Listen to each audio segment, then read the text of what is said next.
Coming to you from UBN Studios in Burbank, California. You're listening to the Unsugarcoated podcast with your host, Aalia. Hello, this is your favorite host, Aalia, and your favorite social good podcast, coming to you with another incredible episode. Well, I want to remind you, and I want to thank you all for being so supportive. Our social good shorts that we have recently released are being shared and are being commented on, and we're very thankful for that. So thank you for listening to us from the last episode. The other thing I want to do is remind you that you can go to unsugarcoatedmedia.com/shop to support the wonderful things that we're doing. I'm very excited for today's guest, but before I bring him on, I kind of want to share with you what inspired me to bring him on.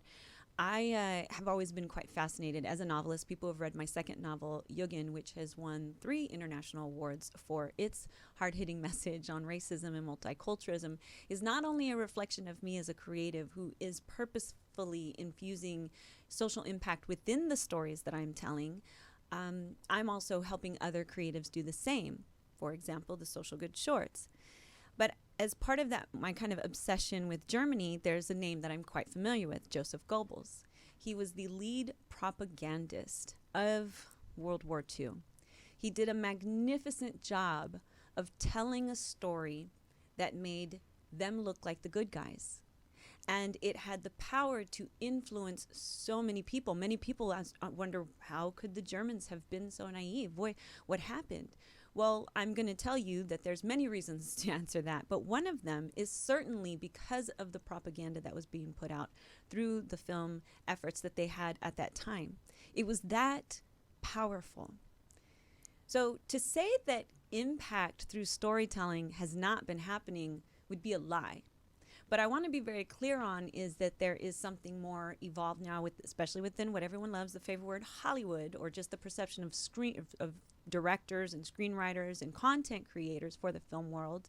They are purposefully creating social good impact or high impact, what we call high impact within the content creative space.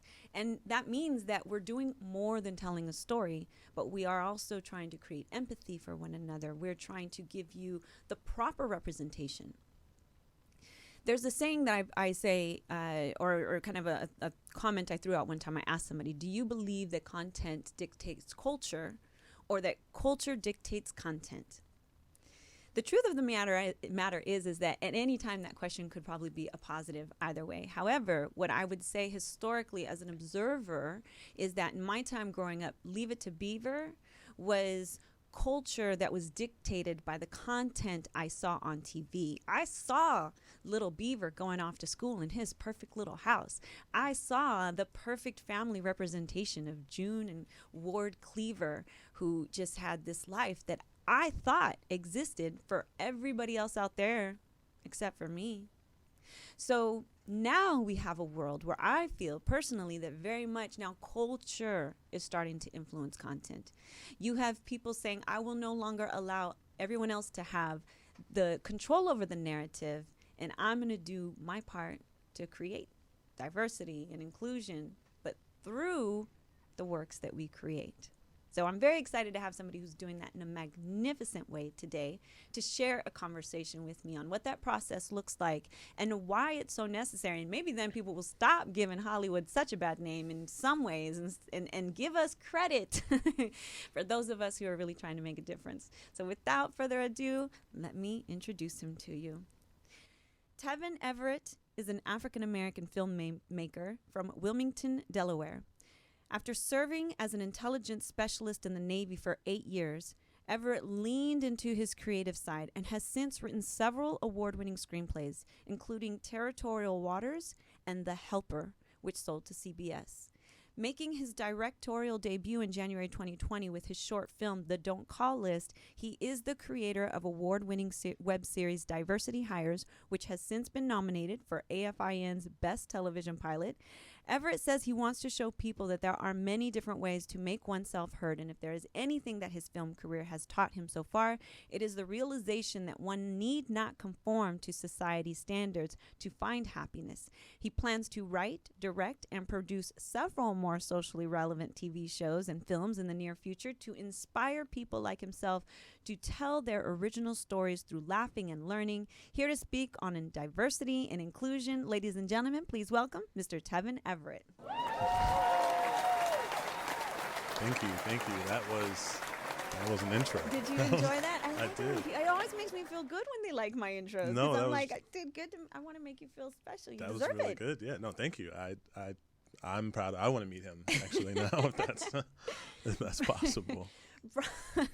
Bravo. So tell us, okay, so you're in the Navy, which we have a picture for the visual audience showing you in your fatigues out there. What? Yes. Yes, we have the picture up now. Tell me about that time of your life.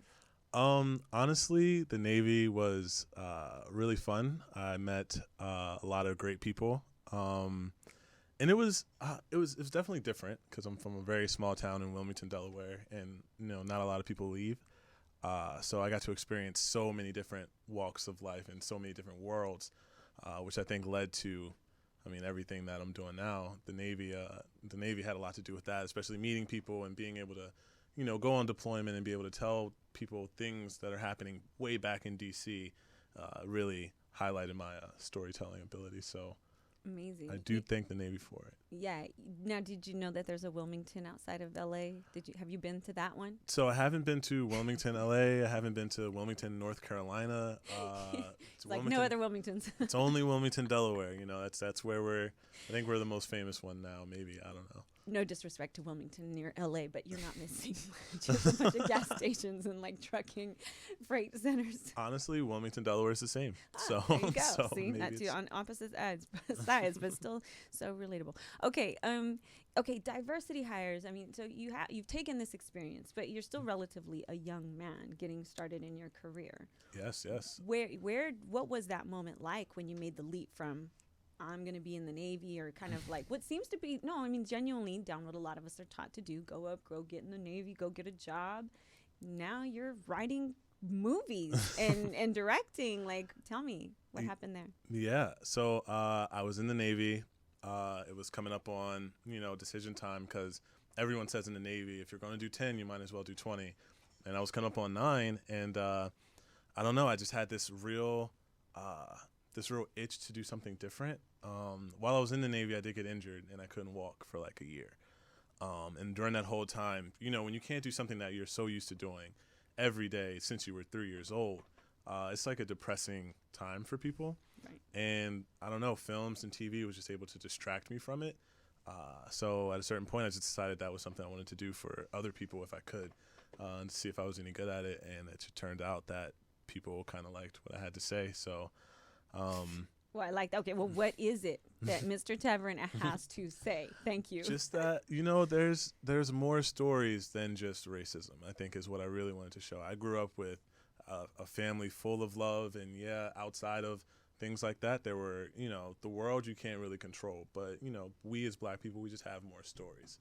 And that's kind of the main thing I want to tell. There's Black people in the military who are doing things that have nothing to do with racism. There's, our parents get cancer and amnesia, and I think it really set in when I was watching a Steve Carell movie, and it was about his son who had died in the military, and he was trying to go get him and transport his body home, and we just had no films like that for people of color, and I really wanted to change that, and that was kind of like the Territorial Waters thing behind that first movie that kind of got me into things, and then I leaned on that really hard, and before we get into some of the specifics on the projects, what's the response been so far for you?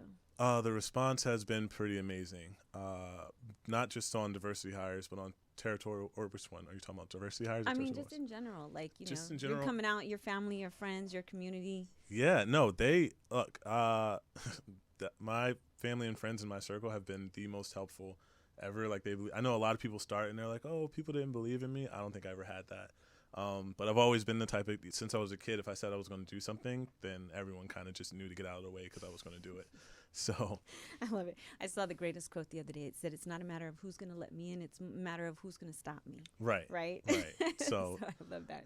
Yeah. That's a very powerful thing to have. Not every person is in minorities can be made to feel like that. I feel like there's a lot of people who are raised to say, you're going to grow up and be great. You have every opportunity and you're amazing. Yeah. I think there's definitely, there's two ways to do it. Again, like I didn't grow up like rich or with wealth or anything, but that like love was abundant in my family. So you were rich. Yeah, very rich in that. And they were always behind me. Funny story even about diversity hires. Originally when it was a web series, a couple people wanted to like buy it, but they wanted to almost like force me out. And that's when I was just like, well, let me just see if I ask, my fans and people, like, we'll just do a crowdfunding and see what happens. And they gave us like $43,000 during COVID, which is, it was an insane kind of situation. And that's when I was like, okay, yeah, no, I got this whole community at my back. So right, that was a sign. That was a sign from the universe. You tested it, and that's a smart move, because way too often, creatives like yourself will sell off, opportunities, and often later be kicking themselves a little bit, or it gets shelved, or changed completely in development, and right. It's not even the story you wanted to tell. So it's that's funny. My last book is supposed to be adapted, or I have a screenwriter who's supposed to adapt it, and the first thing he says is, you be prepared to detach yourself from how this is currently, because it's going to change drastically for the film, and you need to be okay with that. And I was like, I'm okay with that, so long as it's still the good message. But, right. As long as the story lands. But, if they went into diversity hires and made it all the characters white, and like, it's not the same story. Well, and I think people would be suspicious. That's the diversity hire, right? Because they, truthfully, we know that there are some casting agents, and it's like, okay, I've got 3 white. I need one, need one Latin, and I need one black, and then we're good. And it's like, it just looks so obvious, right? Right. So so diversity hires, and that project in general. It's a timely film about America's hiring process regarding racial discrimination. You talked about what kind of inspired it, but what was the process for? And it's a comedy, correct? It's a comedy. So yes, you're not, this is the thing that I kind of want to talk about, because there's people who are like, racism is bad, and you go out and you tell people the things that they need to hear, right? Right. But I feel like with creatives, we're trying to like show it more. Yeah, I'm a fan of laughing and learning. I think that is, that is the number one way to learn, to really learn something. There's a reason I think comedians are some of the smartest people on the planet. Dave Chappelle. The dude's a genius, right? George Carlin. Yeah, no, but absolutely correct. And so I know we had this story, and there's 2 ways you can go about it, right? There's how people are rushing to hire people, and they're not doing the training or the practices. They're just hiring you because you're black, or hiring you because you're Hispanic, or hiring you because you're gay, or whatever the situation is. And you could go in there and you could be very serious about it, but people tend to turn those shows off, and it's just they when they feel uneasy, they stop. I've always found that if you're laughing at something but you also feel uneasy about it, you kind of think about it like, oh man, I'm laughing because that's messed up, but that is messed up. And then hopefully, like, going forward, you won't be so, you won't do that in your real life.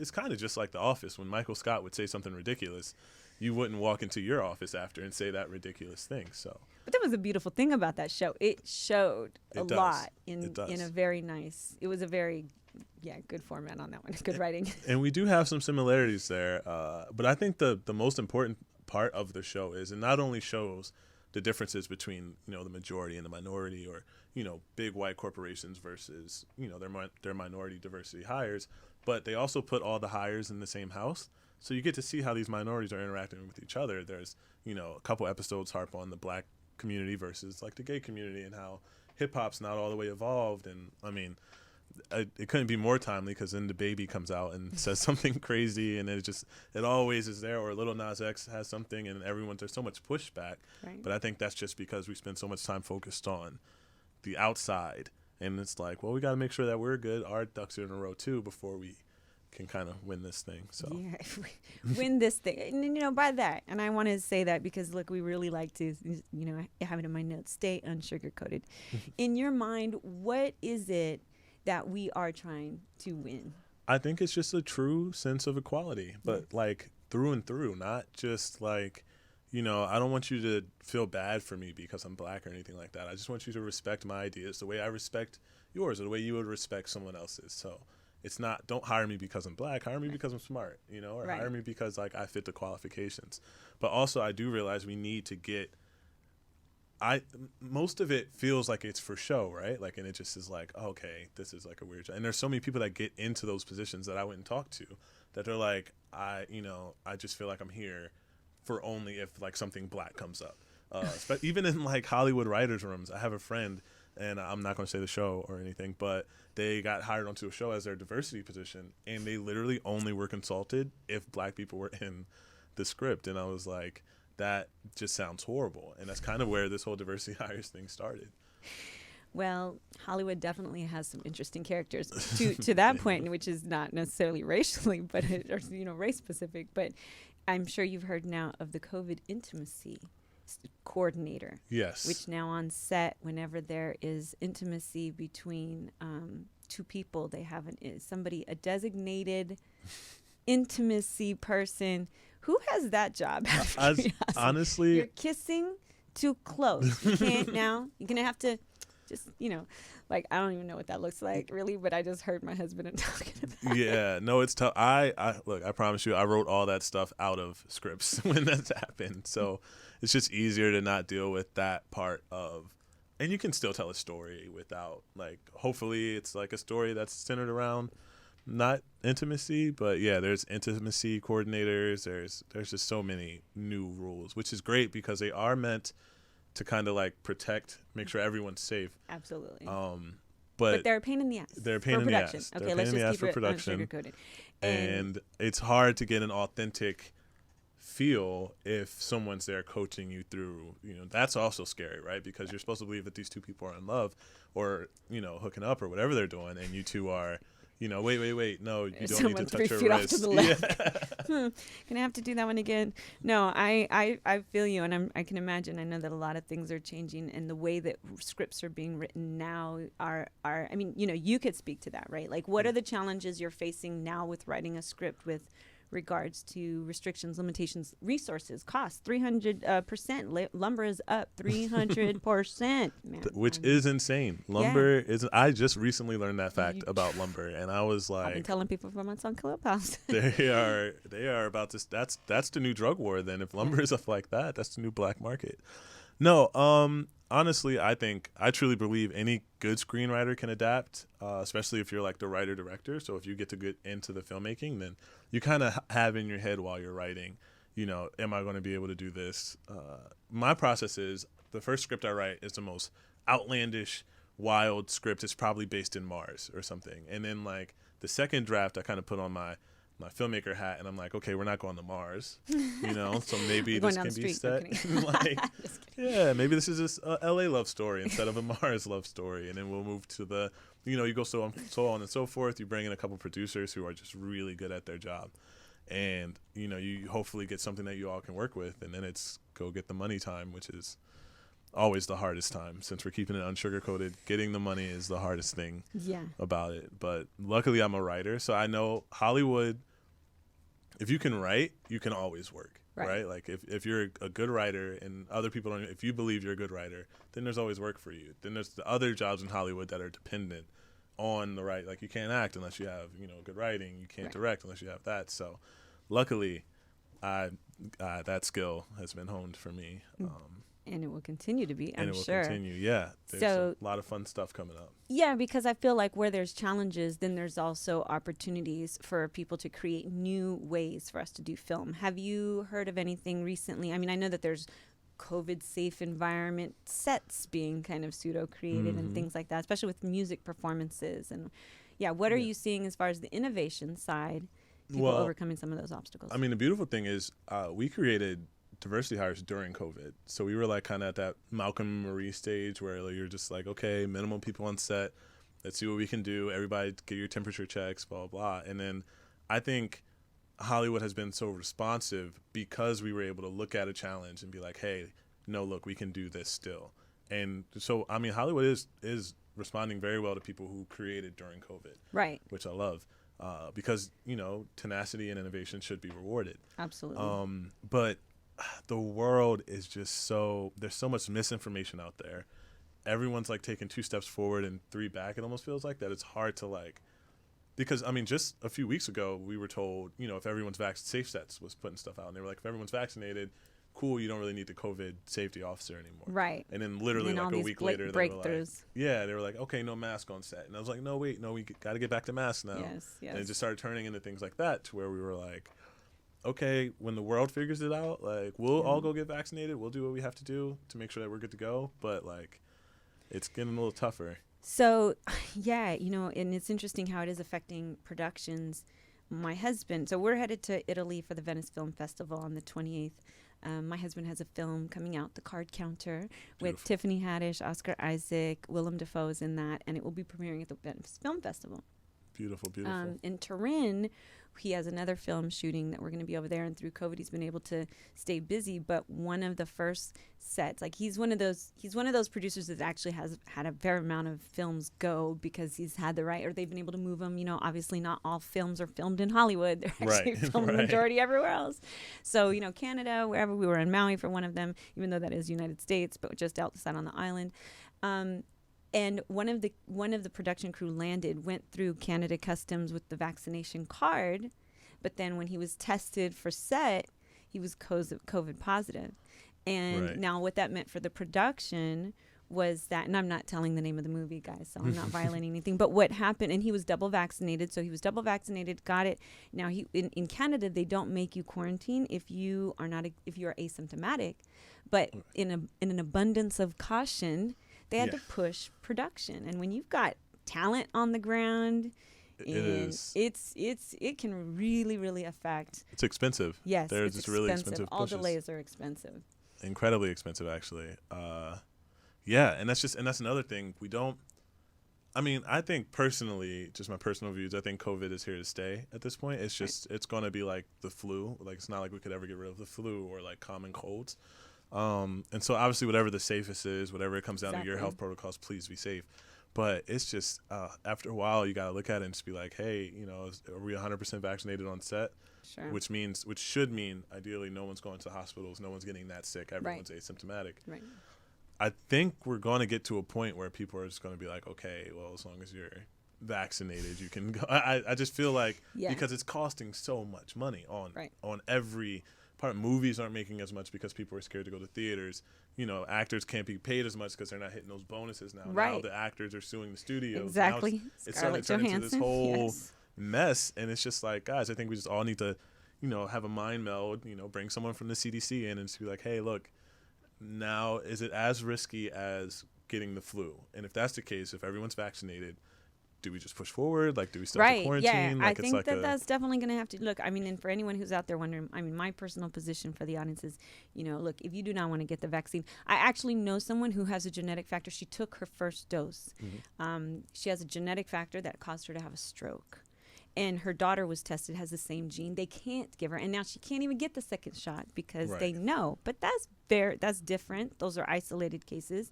If you don't want to get the vaccine, I understand why you wouldn't want to. But here was, for me, my personal evolution. I did not want to get it. I worked in pharmaceuticals before, and if anyone who knows my background in biology, yes, I know a lot of shit, okay? I'm not going to deny nor apologize for that. But at the same token, I always weigh the worst possible outcome of most of my situations, right? Worst possible outcome, death, I think I'm going to try taking the vaccine. And so though I didn't want to, I opted to get it. I didn't have any side effects, and I've been traveling, and I'm still careful. It's a layer of protection. I'm not ignorant to the fact I can still, because even my best friend is double vaccinated. She just got it, so it broke through. Right. And, it's a reality. But back to kind of getting to you, I can appreciate everything that you're doing. Do you think that there's going to be, how is COVID influencing your scripts now, by the way? Like, is this something that we just try to ignore? Because I feel like sometimes it's like that. Like, let's just pretend it doesn't exist because we're all so tired about talking about COVID. And I personally am so tired of talking about COVID that I keep it so far away from my script. No one in the movie is going to have a mask on. Like, it's not... I think I watched Grey's Anatomy's last season, and I was just like, it's just COVID on top of, like, I watched all of the shows where COVID's, and I get it. Art imitates life. Like, I know it's what's happening in real life. But I was like, man, we need a happy movie. Like, we need something, like, fun. Is there a rom-com we can go to where we don't have to, like, just talk about this incredibly insane disease that, you know, half the people don't know anything about and the other half don't care enough to research, and it's just like, But yeah, no, I definitely write it. I try to keep it out of my scripts. Now, I do try to keep locations down just because, you know, trying to get to multiple locations nowadays with COVID going on and getting multiple permits approved and all this stuff is just a nightmare for producers. Not that that's 100% my problem, but I like to be nice. And if you can get a nice relationship with your director-producer situation, then I feel like, you know, the movie or the show is going to be fantastic. If not, then it's just going to be tough for the producer because at the end of the day, the director's just going to direct. Right. But I try to be nice. I think people like working with me, which is a really good thing. You want to be nice to everybody, right? It's an affable. Give you early days when you can and really nice lunches. I just bribe people. That's what the military really taught me. Just bribe people. Just bribe people? I didn't know they paid enough to do that. No, I'm kidding. They don't. By a bribe, I mean if something bad's going to happen, you'll have steak and lobster for lunch. And then they'll tell you your deployment got extended by like 6 months. But oh my goodness. Okay. Well, yeah. No, no deployments here. I do. So okay, the don't call list. Yes. Let's talk about that now. What inspired that project? And do all your personal stories, or do all your stories, by the way, come from a personal place? They come mostly from a very personal place or a personal thing that happened in like a friend's life that I'm like, man, the world needs to know what's happening there.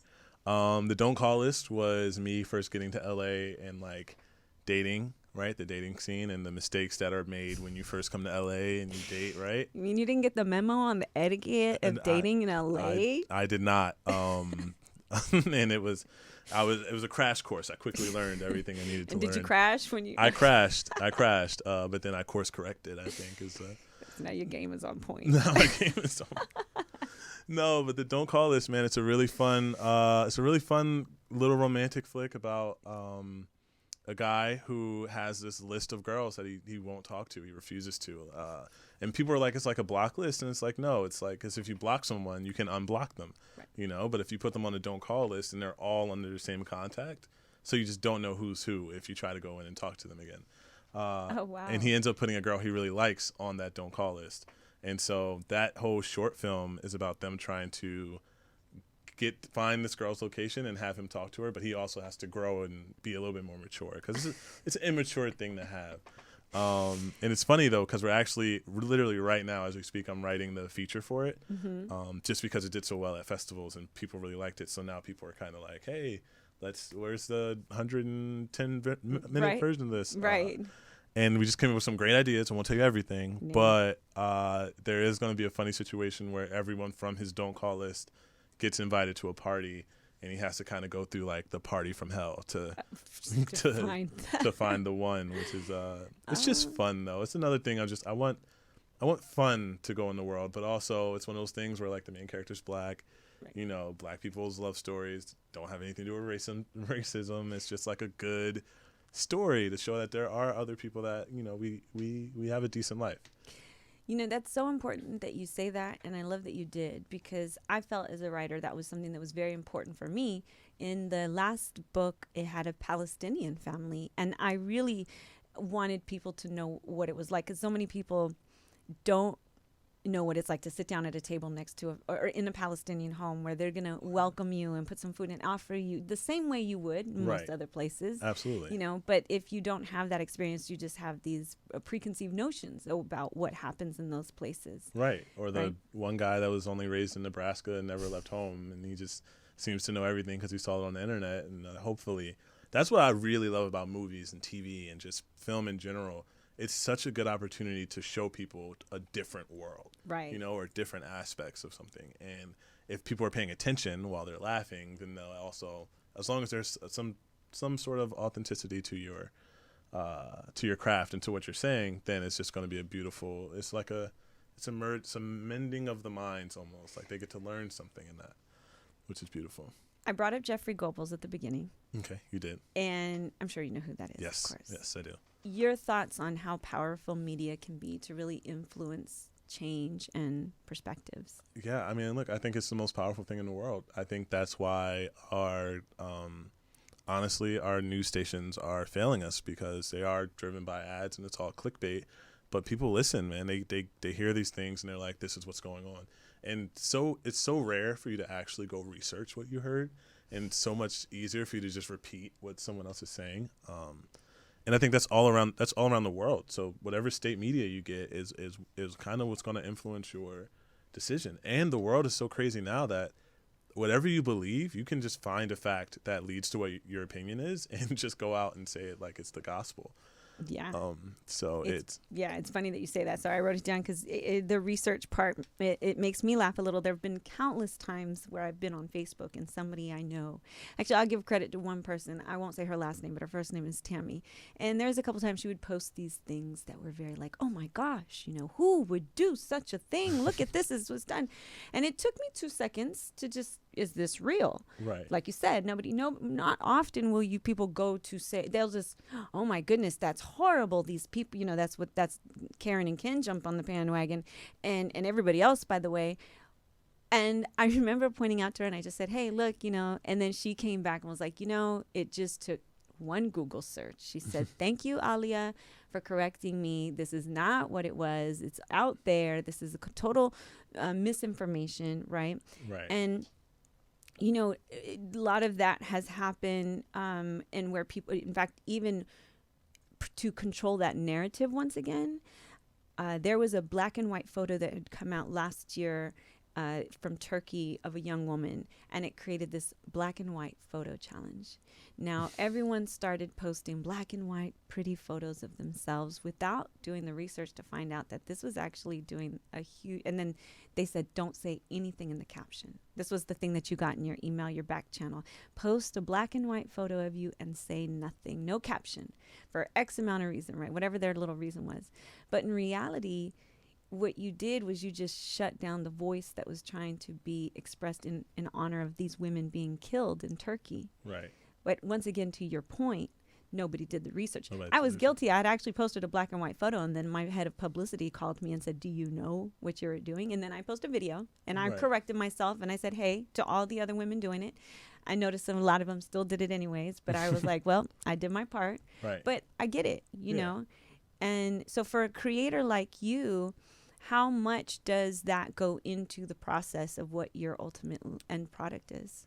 There's so much research, honestly, especially for situations I don't understand. Like, I don't know what it's like to be a gay white man and working at a hip hop label. So I will make sure I go ask, a gay white man, what was your experience coming out? And I did have, when I first wrote the script for Diversity Hires, there was an argument between the black guy in the house and the gay guy, and it just, the black guy, like if you read the script, you would be like, I don't, I sent it around to a few people, and one of my gay friends was like, hey, what's going on here, dude? And I was like, what do you mean? And it was like, this dude he just outed him. Like, so much more would go into this conversation, and so I really had to take a step back.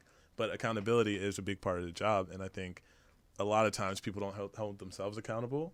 But I like to remember those. I think you said it, grow with the flow, actually, which is a beautiful phrase, and I'm going to incorporate that into my life. But yeah, I had to realize hey, even I have blind spots. Even me doing this show about diversity, I'm missing things. Right. So I'm constantly learning because I love learning. And I was intel when I was in the military. So it's I love to see the whole picture and then present you the whole picture, not just one side. So I do a lot of research because I firmly believe, once you open your mouth, you show people who you are, and you got to know what's coming out of your mouth, or at least be able to back it up. Yeah, 100%. What's your favorite part of it? Is it the creation? Is it the releasing it? Because my first book, I felt like it was another child. In fact, I put my release dates on birthdays of my kids, or that's good. Or I that's consider it a smart. birthday. Yeah. Nice. Which part for you is your favorite? I think my favorite part is that first idea, right? That first inkling of inspiration, that first flicker where you're calling all your friends, hey, is this funny? Like, is this as funny as I think it is? And you're telling them, and they're either giving you like great feedback. When you get great feedback, I'm like, oh my God, I'm Jesus. Like, I did it. I did it, guys. I'm done. Like, I'm here all week. And then when you get bad feedback, I think I really like flipping someone's mind. Like, okay, well, let me try this joke on you. And then you go and you do it again. That used to be my favorite part. But then after releasing it and getting the, official selections or getting all the when the awards come in, I'm like, oh, wait, so many people love this. So many people that I didn't even know. Like, when you're walking down the street and someone's like, hey, I saw your show, Diversity Hires. And they're like, I'm not even in the camera, so I don't know how so you really liked it, to go find out who wrote it. Right. I think that part is so much fun.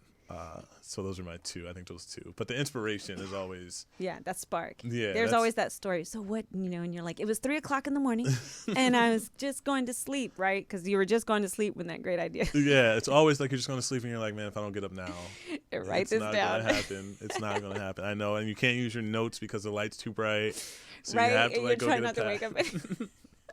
So you have to go get a pen pad and like really write it. Be like, oh man, it's going to hit in the morning. And then Yes. you go to sleep and you wake up and it was like 7 words of gibberish and you have to like try to remember it. I know what you mean. Or yeah, but I've had to learn to do that as opposed to sitting there going, remember it. Okay, you can memorize this. You can memorize. You can ingrain this in your mind. With regards to go back to that high impact, you as I said it, I mean, look, Hello Sunshine just sold for $900 million, partly because of Reese Witherspoon's brand, but Right. also it's quite significant considering her organization was about female empowerment, though it did sell to 2 Disney male executives. So I'm really curious as to how that will stay. Hopefully it will stay in alignment. But I mean, I just say that that's also part of like business growth. A lot of, Right.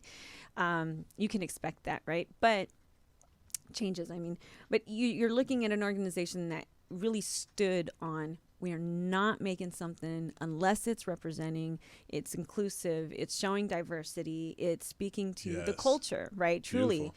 So that's cool. Yeah. Because to know that we can make that cool is another one. Wayfarer Studios is another one that my husband works with heavily in and he provides counsel for them. But another organization that is high impact. We're here to purposefully make a difference. For you, in your journey, you're clearly already in that space. Right. Who do you draw inspiration from? Is it Spike Lee? Is it,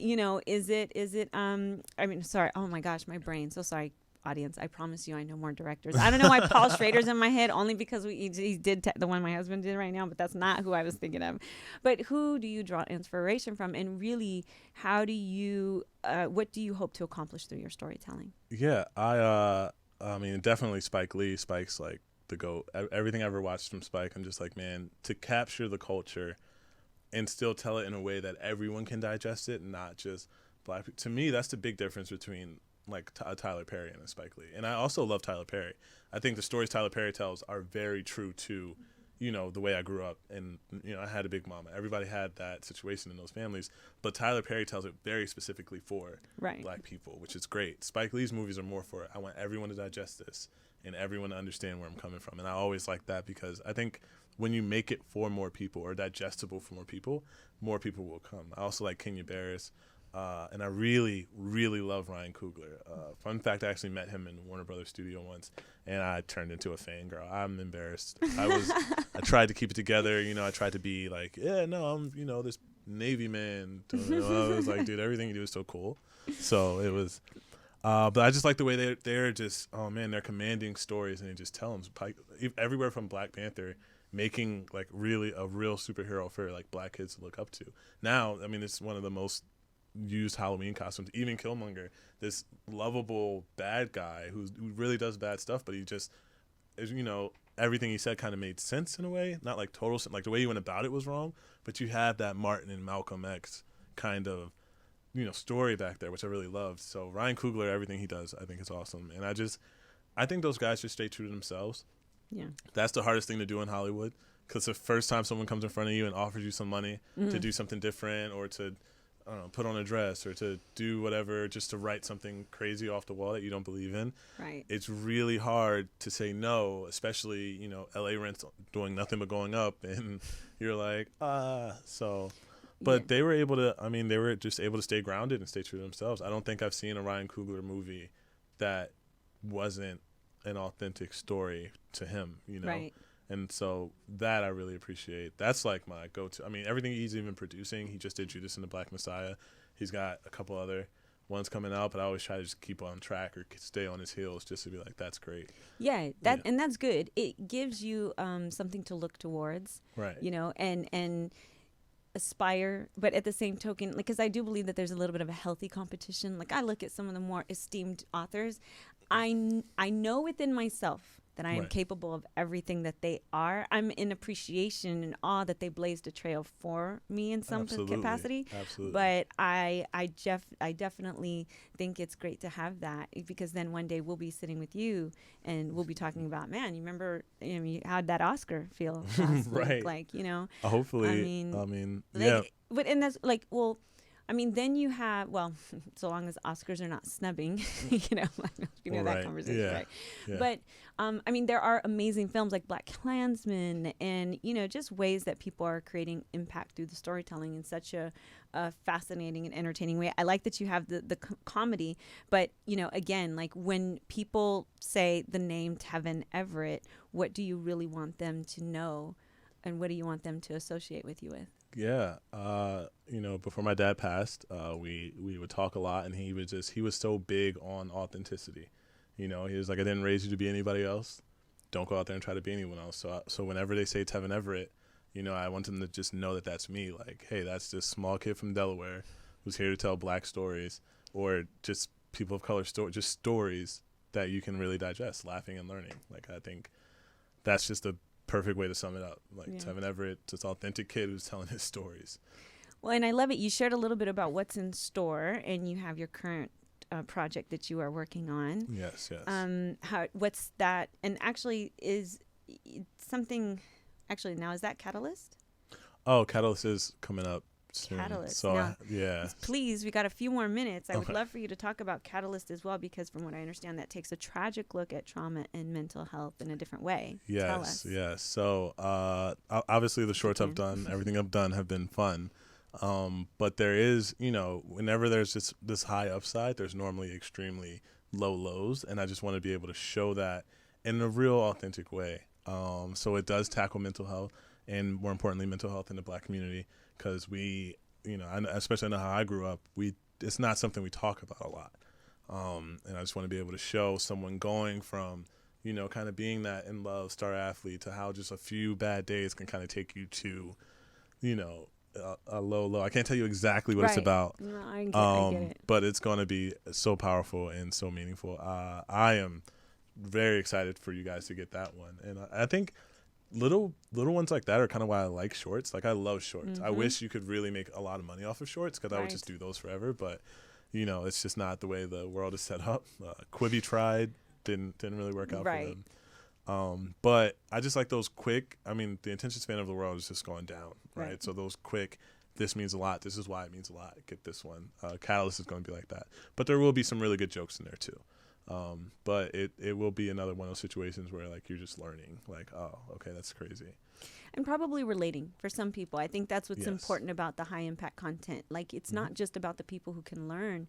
It's about the people who can say, I resonate with that story, and that gives me hope. That lets me feel not isolated. And it does help build community. Absolutely. And that's one of the things that was so good about the web series for Diversity Hires.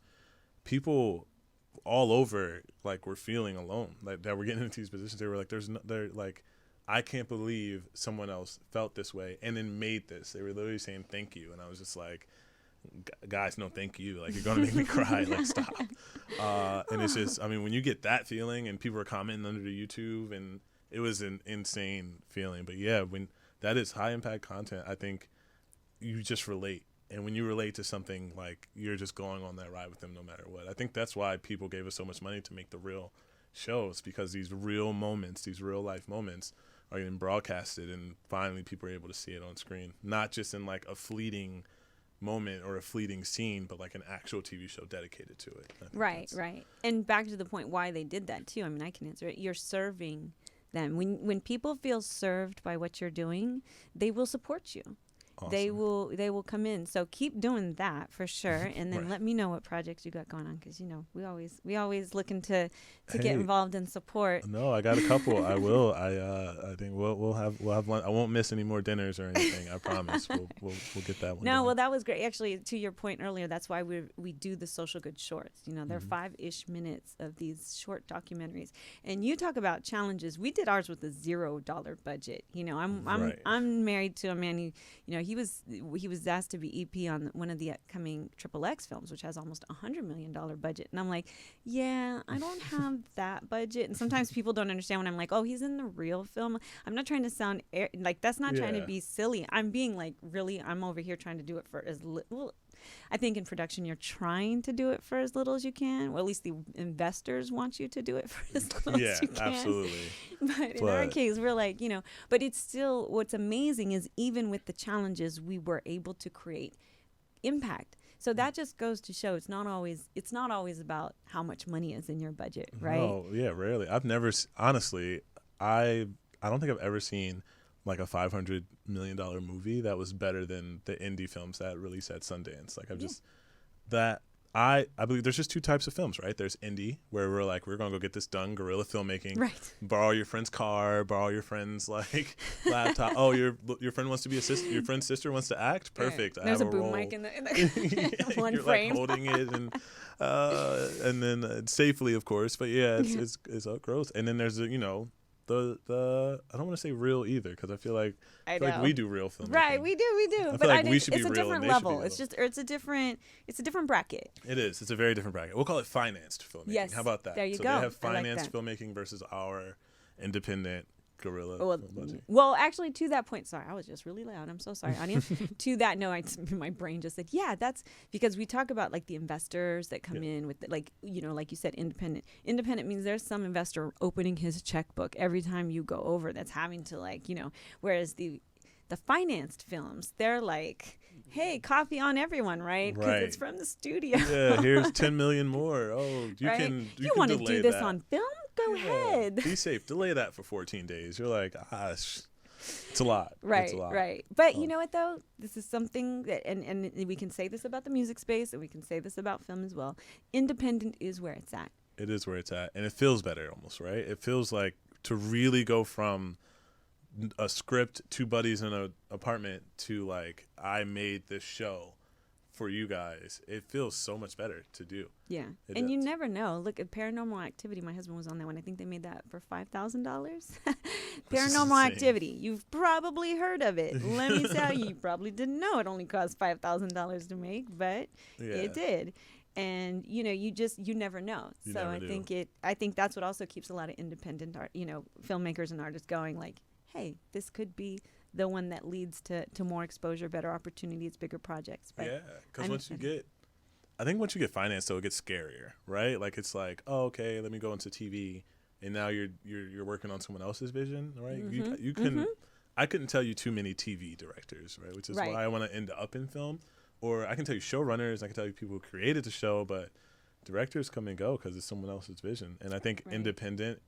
I mean, there's way too many ways for you to get your film made, right? You can make it. You can hustle. You can ask your grandma to tell her church. You can do whatever you got to do. Someone's going to, you can get it done. But I think it's just a beautiful, being independent is just like a beautiful feeling. There's just like this altruistic feeling of, that was me. Yep. That's mine. Put my name all over it. I don't care. Right. I did it, That's funny you say that. No, we did have one producer and writer and director. It was like so funny in the credits. We're like, you could probably just maybe it could have one been of those. Yeah. Put maybe one on its title slide. No, but I love it. I appreciate you coming down and having this conversation. For those of you, we also did an article on you a couple months ago. So you had the amazing Kimberly Henry who put a piece out. So that's on unsugarcoatedmedia.com. But where can people, and go ahead and say your any handles for the listening audience, where can they stay connected to you and support, crowdfund, do whatever? Yes. At Tev the Filmmaker, TEV. Oh, it's down there. TEVTHEFILMMAKER. I just read that. But you can go there. We're on Instagram. We're on Twitter like that. Facebook is just Tevin Everett. You can find us, and we'll just stay connected. YouTube. Tevin Everett, John. And you can watch like the Diversity Hires web series. Oh, actually, www.tevineverettjohn.com, and you can come just watch everything. It's kind of a beautiful thing. There you go. So that's me. Well, I appreciate you coming down here. No, thank you for having me. This was fun. This was wonderful. And we'll be looking forward to that Oscar. Oh, okay, me too. Sure. Me too. We for put it sure. in the universe. We believe. Write it down. Put that in the universe. Put it on a little pin on your shirt. You can walk around. Just kidding. No, I have it. Honestly, I have it written down. I have Oscar and Emmys written down. I have the projects that are going to win them. So yeah, there you go. There you go. We beautiful. believe in that. We believe in the law of attraction. Well, I appreciate you, and we will definitely see you soon. Awesome. Thank you so much.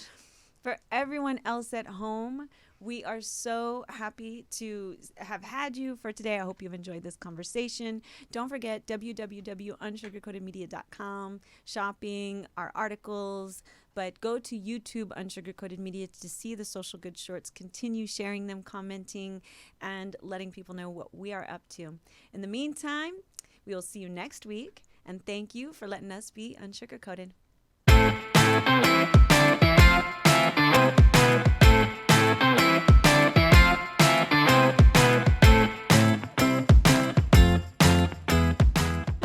What are you still doing here? Come back next week.